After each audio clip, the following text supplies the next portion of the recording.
Pipe भी आके ये कर रहे हैं। नहीं सर, मुझे बाइट ये नहीं सर, ऐसे नहीं होता है सर, ऐसे नहीं होता है, ये तो कोई तरीका ही नहीं है सर।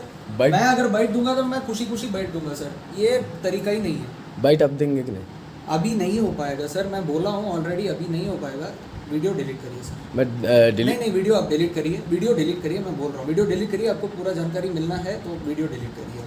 नहीं नहीं, यानी वीडियो में डिलीट नहीं करूँगा। आके वीडियो ले रहे हैं सर, ये फोरम नहीं है ना सर, फोरम अलग फोरम है, फोरम अलग। बैठिए तो अभी हमें हरे कोई सिंगरौली से एक ऐसी तस्वीर सामने आई है जो सिर्फ लापरवाही नहीं बल्कि सिस्टम की संवेदनहीनता को उजागर करती है, जहां विकास के नाम पर लोगों की सांसें छीनी जा रही हैं। क्या जैसा कि आपने इस वीडियो में देखा और सुना, ये कोई आम व्यक्ति नहीं बल्कि एनटीपीसी के जनसंपर्क अधिकारी यानी पीआरओ साहब हैं, जो जनता के सवालों का जवाब देने के बजाय पत्रकारों पर ही भड़कते नजर आए।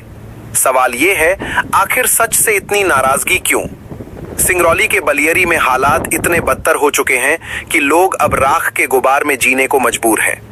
एनटीपीसी विंध्याचल का फ्लाई ऐश डैम, जो कभी प्रबंधन के लिए सुविधा था, आज स्थानीय लोगों के लिए अभिशाप बन गया है। मिली जानकारी के अनुसार 200 से 500 एकड़ में फैले इस राख डैम से उड़ती राख अब लोगों के घरों, खेतों और सांसों में घुल रही है। जरा सी हवा चलती है और पूरा इलाका धुएं और राख की चादर में ढक जाता है। बच्चे खांस रहे हैं, बुजुर्गों की सांसें फूल रही हैं, महिलाओं को आंखों और त्वचा की समस्याएं हो रही हैं, लेकिन जिम्मेदार अधिकारी चुप है। दावे किए जाते हैं स्प्रिंकल सिस्टम के, लेकिन हकीकत यह है कि उड़ती राख खुद इन दावों की पोल खोल रही है। अगर शून्य द्रव उत्सर्जन जैसे नियम लागू हैं, तो जमीन पर उसका असर क्यों नहीं दिख रहा? और अगर नहीं लागू हैं, तो आखिर जिम्मेदार कौन है? जो रेहान जलाशय कभी जीवन रेखा था, आज वही प्रदूषण का अड्डा बनता जा रहा है। राखड़ बांधों से रिश्ता जहरीला पानी सीधे पर्यावरण और लोगों की जिंदगी से खिलवाड़ कर रहा है। सड़कें राख से पट चुकी हैं, गलियों में भारी वाहन दौड़ रहे हैं, हर दिन हादसे का डर, और ऊपर से खेतों की उर्वरता भी खत्म होती जा रही है।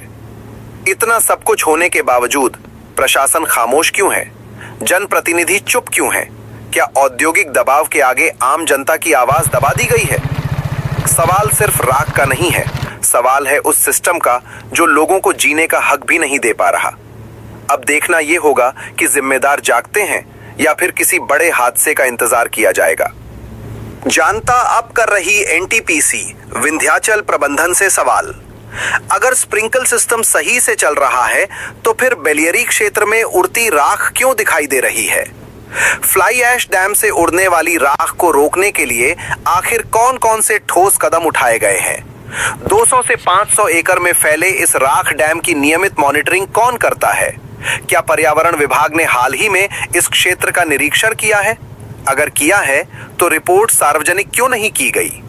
अगर शून्य द्रव उत्सर्जन, जीरो लिक्विड डिस्चार्ज का नियम लागू है, तो रिहंद जलाशय में प्रदूषण की शिकायतें क्यों आ रही हैं? क्या राख डैम से निकलने वाला प्रदूषित पानी जमीन और जल स्रोतों में मिल रहा है? स्थानीय लोगों में खांसी, सांस और त्वचा की समस्या बढ़ रही है। क्या स्वास्थ्य विभाग ने कोई सर्वे कराया है? क्या बलियरी और आसपास के गांवों में मेडिकल कैंप या स्वास्थ्य जांच की व्यवस्था की गई? राख की वजह से खेतों की उर्वरता कम होने की शिकायत है, क्या किसानों को मुआवजा दिया जाएगा? अगर राख उड़ना बंद नहीं हो रहा, तो क्या फ्लाई ऐश डैम को कवर करने या नई तकनीक लगाने की योजना है? भारी वाहनों के कारण सड़कों पर धूल और हादसों का खतरा बढ़ रहा है। क्या ट्रांसपोर्ट नियमों का पालन हो रहा है? जब पत्रकार सवाल पूछते हैं तो अधिकारी नाराज क्यों हो जाते हैं? क्या जवाबदेही से बचने की कोशिश हो रही है? स्थानीय प्रशासन ने अब तक कितनी बार कार्रवाई या नोटिस जारी किया है? अगर स्थिति इतनी गंभीर है तो क्या जनप्रतिनिधियों ने विधानसभा या संसद में यह मुद्दा उठाया है? सबसे बड़ा सवाल, क्या विकास की कीमत स्थानीय लोगों की सेहत और जीवन से चुकाई जाएगी? आपने तस्वीर देखी, हालात सुने, सवाल भी उठे, लेकिन असली दर्द क्या है ये जानना जरूरी है। आखिर उस राख के गुबार में जी रहे लोग क्या कह रहे हैं? उनकी रोजमर्रा की जिंदगी पर इसका कितना असर पड़ रहा है? आइए अब सुनते हैं स्थानीय जनता की समस्याएं उन्हीं की जुबानी। भाई नाम क्या है आपका? राजेश शाह नाम है। राजेश ये बताइए, यहाँ जो लगातार फ्लाई ऐश डैम से निकलने वाली राख है वो आप लोगों के घरों में आती है और यहाँ तक कि यहाँ के पानी में भी वो मिल रहा है, किस तरह की समस्याएं आती हैं? फ्लाई ऐश से तो देखिए बहुत बड़ी समस्या है। हम लोगों ने इसको लेकर के एनटीपीसी प्रबंधन को, जिला कलेक्टर सिंगरौली को हमने पिछले 2-3 सालों से ये उनके यहाँ आवेदन दे रहे हैं। लोगों की जो पीड़ा है, आपत्ति है उन सब चीज़ों पे, लेकिन नई एनटीपीसी के किसी प्रबंधन के द्वारा इस बात को गंभीरता से लिया जाता है कि हाँ बलियरी में हमारा एसडाइक है, जिससे बलियरी के रहवासी परेशान हैं राखड़ से। राखड़ जब उड़ता है तो हमारे घरों में सीधा प्रवेश करता है। अगर हम बाहर मार्केट के लिए किसी भी प्रकार से आदमी बाहर निकल रहा है तैयार होकर के, तो पूरा राखड़ जब उड़ के आएगा तो आपके पूरा बॉडी पे बिखर जाएगा। आप मार्केट जाने लायक न कहीं नात रिश्तेदारी में किसी भी काम से जा रहे हैं आप जाने लायक नहीं बचेंगे। या तो घर वापस आइए या फिर उसी तरह से जाना तो जाइए। जिस तरह से रिहंद जलाशय में इसको राखड़ का पानी मिलाया जाता है जिसमें मरकरी मिली रहती है और उस पानी को वापस शहर में वितरित किया जाता है, लोग उसको पीते हैं। देखिए क्या है कि राखड़ का जो पानी है, पहले तो ये राखड़ का पानी सीधा क्या है कि जो डूबा है एनटीपीसी वाला इसमें मिल रहा है। इस पानी की वजह से क्या है केमिकल मिला होता है। केमिकल के कारण जो मवेशी हैं, तमाम प्रकार के पानी में जलवायु मछलियां हैं, इन सबको वो पहुंचता है। दूषित पानी है, मवेशियों को भी नुकसान पहुंचता है। जो जलाशय में मछली है, तमाम प्रकार के जीव जंतु हैं, उन सबके लिए नुकसानदायक है।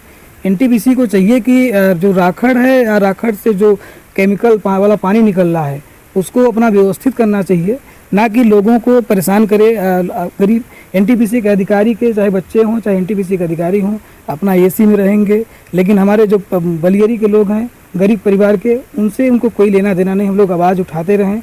हम लोग बलियरी एक ऐसा क्षेत्र है जो बलियरी में तो एसडाइक बना हुआ है, लेकिन उधर शाहपुर एसडाइक बना हुआ है।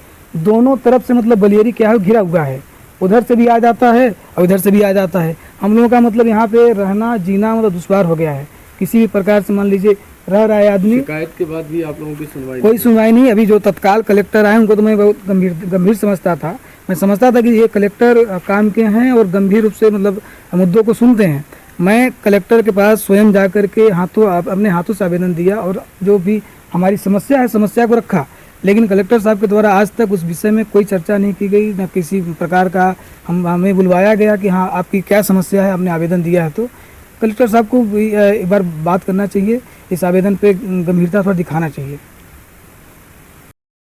भाई नाम क्या है? करण साकेत नाम है। करण ये बताओ, जो फ्लाई ऐश डैम से राख निकलती है उससे क्या समस्याएं आती है आप लोगों को? समस्या ये है कि खाना हम लोग बनाते हैं, गैस तो हम लोग को है नहीं, चूल्हे में बनाते हैं, पूरा राख उड़ता है, उसमें खाना में चला जाता है। खाना खाते तो राख ही राख हो जाता है, तो उसको खाना क्या खाएं?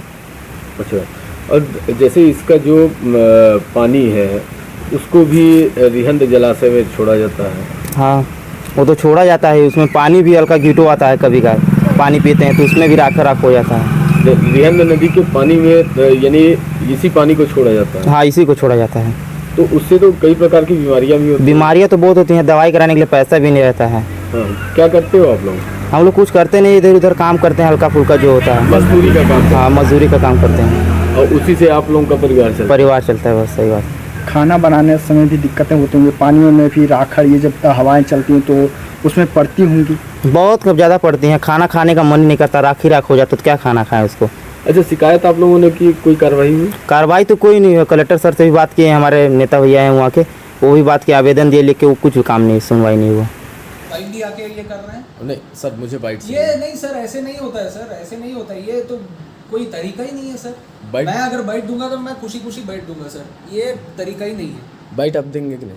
अभी नहीं हो पाएगा सर, मैं बोला हूँ ऑलरेडी, अभी नहीं हो पाएगा। वीडियो डिलीट करिए सर। मैं नहीं वीडियो आप डिलीट करिए, वीडियो डिलीट करिए, मैं बोल रहा हूँ वीडियो डिलीट करिए। आपको पूरा जानकारी मिलना है तो वीडियो डिलीट करिए। नहीं यानी वीडियो में डिलीट नहीं करूँगा। आके वीडियो ले रहे हैं सर, ये फोरम नहीं है ना सर, फोरम अलग फोरम है, फोरम अलग। बैठिए तो अभी हमें और एक कोई काम है, आप आइए।